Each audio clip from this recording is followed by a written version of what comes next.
Hello అండి, అందరికీ నమస్తే. పచ్చడి అంటే ముందుగా అందరికి గుర్తుకొచ్చేది మామిడికాయ పచ్చడి కదండి. సమ్మర్ వచ్చిందంటే కంపల్సరీ అందరి ఇళ్ళల్లో మామిడికాయ పచ్చడి అయితే ఖచ్చితంగా పెట్టేసుకుంటారు. కానీ ఒక్కొక్కరు ఒక్కోలా పెట్టుకుంటారు. ఎప్పుడు పెట్టినా ఒకే రుచితో సంవత్సరం అంతా ముక్క మెత్తబడకుండా నల్లపడకుండా కరెక్ట్ మెజర్మెంట్స్తో మామిడికాయ పచ్చడిని ఎలా పెట్టుకోవాలో ఈ వీడియోలో చూసేద్దామండి. ఈ కొలతలతో ఈ టిప్స్తో పచ్చడి పెట్టినట్టయితే కొత్తగా పెట్టిన వాళ్ళు, అసలు పచ్చడి పెట్టరాని వాళ్ళు కూడా పర్ఫెక్ట్గా పచ్చడిని పెట్టేయచ్చు. ముందుగా అందరికి రిక్వెస్ట్ అండి, వీడియో నచ్చినట్టయితే లైక్ చేయడం అయితే అస్సలు మర్చిపోకండి. మీకు తెలిసిన వాళ్ళకి ఈ వీడియోని షేర్ చేయండి. నాకైతే మామిడికాయ పచ్చడి అంటే చాలా చాలా ఇష్టం అండి. మీకు ఇష్టమైతే కింద కామెంట్ సెక్షన్లో తెలియచేయండి. మామిడికాయలు తెచ్చుకున్న తర్వాత ఇలా నీళ్ళల్లో నానబెట్టుకోవాలి. అలా పెట్టుకున్నట్టయితే ముక్క గట్టిగా ఉంటుంది. మామిడికాయ సైజ్ కూడా ఇలా చిన్న సైజులో ఉండేలా చూసుకున్నట్టయితే మనం ముక్కలుగా కట్ చేసినప్పుడు పిక్క అన్ని ముక్కలకు వచ్చి ముక్క మెత్తబడకుండా బాగుంటుంది. ఇలా పచ్చడి కోసము వెల్లుల్లిపాయల్ని ఫ్రెష్గా తీసుకోవాలి.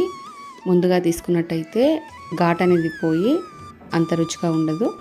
ఇలా కాయల్ని తెచ్చుకున్న తర్వాత వెల్లుల్లిపాయల్ని తీసి రెడీ చేసుకోవాలి. మనం తెచ్చుకున్న ఆవాలను కూడా ఒకసారి ఇలా ఎండలో పెట్టుకున్నట్టయితే బాగా మెత్తగా పొడి అవుతుంది. తర్వాత కాయలని నీళ్ళ నుంచి తీసి పొడిగుడ్డతోని అస్సలు తేమ అనేది లేకుండా బాగా తుడుచుకోవాలి. తుడుచుకున్న తర్వాత పైన తొడుమల్ని ఇలా కట్ చేసుకొని నీట్గా క్లీన్ చేసుకొని రెడీ చేసుకోవాలి. తేమ లేకుండా ఇలా కట్ చేసుకున్న కాయల్ని కొద్దిసేపు ఇలా ఆరనిచ్చినట్టయితే పూర్తిగా డ్రై అవుతాయి. పచ్చడి కోసం తీసుకునే కాయల్ని ఖచ్చితంగా మనం పుల్లవే తీసుకుంటాం కదండి. అస్సలు తీపి అనేది లేకుండా బాగా పుల్లగా ఉండే కాయల్ని సెలెక్ట్ చేసుకోవాలి. ఇప్పుడు ఈ కాయల్ని మనకు నచ్చిన సైజులో ముక్కలుగా కట్ చేసుకోవాలి. పిక్క అన్ని ముక్కలకు వచ్చేలాగా కరెక్ట్గా చూసుకొని కటింగ్ చేయించుకోవాలి. ఇలా అన్ని ముక్కల్ని ఒకే సైజులో, మరి పెద్దగా కాకుండా ఇలా మీడియం సైజులో కట్ చేయించుకోవాలి. ఇలా కట్ చేసినప్పుడు ఆ చెక్కకుండే ఆ డస్ట్ అంతా అంటుతుంది కదండి. ఇలా నీట్గా క్లీన్ చేసుకొని లోపల ఉన్న జిడిని కూడా తీసేసి క్లాత్తో నీట్గా తుడుచుకోవాలి. మనకి ముక్కలు కొట్టడం కూడా అయిపోయిందండి. చూడండి, మనకు ముక్కలు రెడీ అయిపోయాయి. ఇప్పుడు మెంతులు, జీలకర్ర పొడిని రెడీ చేసి ఇక్కడ మేము తీసుకున్న 62 కాయలకి 8 కిలోల ముక్కలు అయ్యాయండి. వాటికి మెజర్మెంట్ పరంగా 80 గ్రాముల మెంతులు, 80 గ్రాముల జీలకర్ర తీసుకున్నాను. ఇలా దూరగా వేయించుకొని పూర్తిగా చల్లారిన తర్వాత పౌడర్ చేసుకొని పెట్టుకోవాలి. కేజీకి 10 గ్రాముల మెంతులు, 10 గ్రాముల జీలకర్రని తీసుకోవాల్సి ఉంటుంది. ఇక్కడ నేను 8 కిలోల ముక్కలకి 80 గ్రాముల జీలకర్ర, 80 గ్రాముల మెంతులను తీసుకొని వేయించి పొడి చేసుకున్నాను. ఆవాలు కూడా ఎండలో పెట్టుకున్నాం కదండి, దాన్ని కూడా పొడి చేసుకొని రెడీ చేసుకోవాలి. ఇప్పుడు పచ్చడిలోకి పోపును ప్రిపేర్ చేసుకుందాము. పెద్దగా ఉన్న ఒక ప్యాన్ తీసుకొని దానిలోకి 2 కిలోల పల్లి నూనెను వేసుకోవాలి. కేజీకి 1/2 కేజీ చొప్పున 8 కేజీలకి 2 కిలోల నూనె వేసుకోవాలి. ఈ ఆయిల్ వేడైన తర్వాత 5-6 టీ స్పూన్ల ఆవాలు వేసుకొని, ఆవాలు పూర్తిగా వేగిన తర్వాత 5-6 టీ స్పూన్ల జీలకర్రను కూడా వేసుకొని వేయించుకోవాలి. ఆవాలు వేగడానికి కొద్దిగా టైం పడుతుంది కాబట్టి ముందు ఆవాలు వేసుకొని, ఆవాలు చిటపటమని అన్న తర్వాత అప్పుడు జీలకర్ర వేసుకొని వేయించుకోవాలి. అవి రెండు వేగిన తర్వాత స్టవ్ ఆఫ్ చేసుకొని ఒక 100 గ్రామ్స్ ఉంటుందండి వెల్లుల్లిని ఇలా వేసేసుకొని వేయించుకోవాలి. ఆయిల్ గోరువెచ్చగా ఉన్నప్పుడు మనం తీసి పెట్టుకున్న వెల్లుల్లిని ఇలా మిక్సీ పట్టుకొని పెట్టుకోవాలండి. ఇక్కడ 8 కిలోల ముక్కలకి 2 కేజీల వెల్లుల్లి తీసుకున్నాను. కేజీకి 1/2 కేజీ చొప్పున వెల్లుల్లి పడుతుంది. ఇలా గోరువెచ్చగా ఉన్నప్పుడు ఈ వెల్లుల్లి పేస్ట్ని దీంట్లో వేసుకొని ఆయిల్లో బాగా కలుపుకోవాలి. ఆ కొద్ది వేడికి కాస్త మగ్గి మంచి ఫ్లేవర్ వస్తుంది వెల్లుల్లికి. మీరు కావాలనుకుంటే పచ్చిగా కూడా వేసుకోవచ్చండి. ఇలా వేయడం వల్ల కొంచెం వెల్లుల్లి వాసన అనేది లేకుండా మంచి ఫ్లేవర్తో బాగుంటుంది.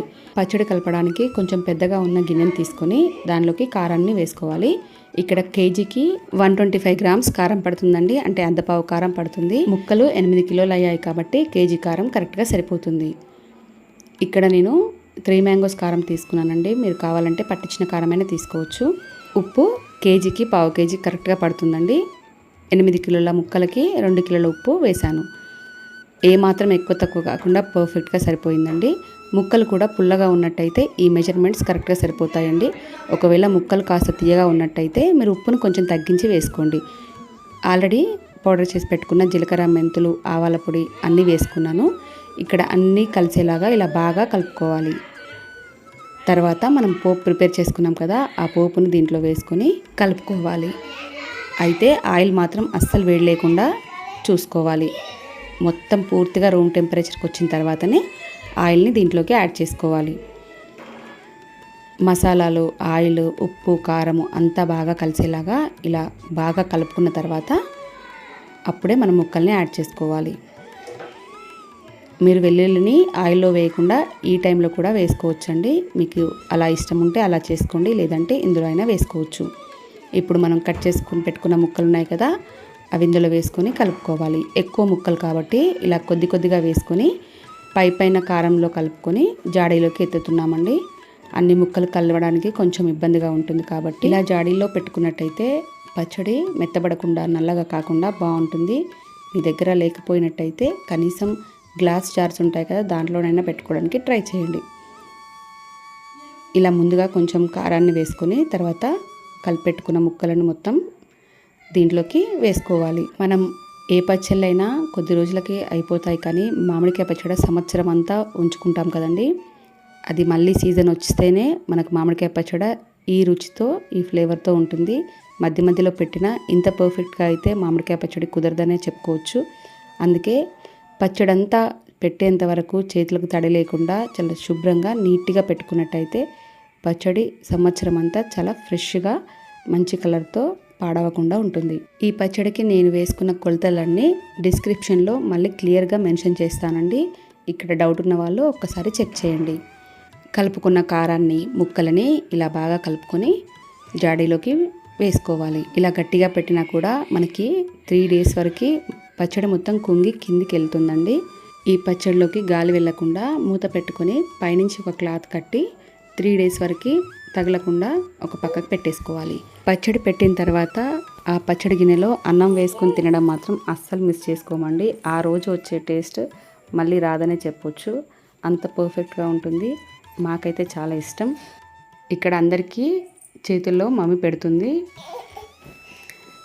అంత బాగా ఉండే మామిడికాయ పచ్చడి ఒక ముద్దతో సరిపెట్టుకోలేం కదండి. మళ్ళీ ప్లేట్లో వేసుకొని అందరం తినేసాము.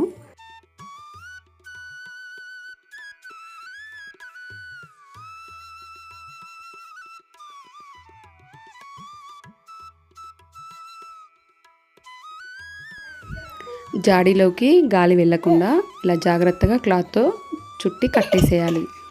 తర్వాత 3rd day ఇలా తీసేసి ఒక్కసారి మళ్ళీ డబ్బాలోకి వేసేసుకొని ఒక్కసారి బాగా కలుపుకొని ఉప్పుని చెక్ చేసుకొని ఏమైనా తక్కువగా ఉంటే వేసేసుకొని మళ్ళీ జాడీలోకి వేసుకోవాలి. చూడండి ఆయిల్ ఎంత బాగా రిలీజ్ అయిందో. ఆయిల్, ఉప్పు, కారం పర్ఫెక్ట్గా సరిపోయాయండి. మళ్ళీ ఉప్పు కూడా యాడ్ చేయాల్సిన అవసరం లేకుండా ఉంది. కరెక్ట్గా సరిపోయింది. చాలా టేస్టీగా కూడా ఉంది.